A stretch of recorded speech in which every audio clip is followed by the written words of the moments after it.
Eneo linalofuata nataka tuangalie ni eneo ambalo tunasema la mute, yes, mute switch.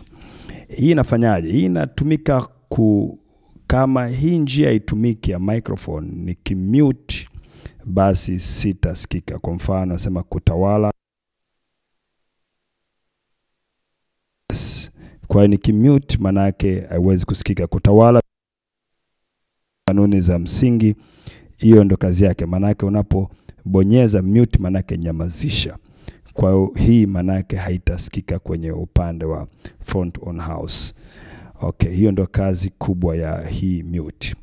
Kujifunza zaidi kanuni za msingi, unaweza kupata kitabu hiki cha kutawala vifaa vyako vya muziki kwa gharama ya pesa za Kitanzania shilingi 20,000 tu.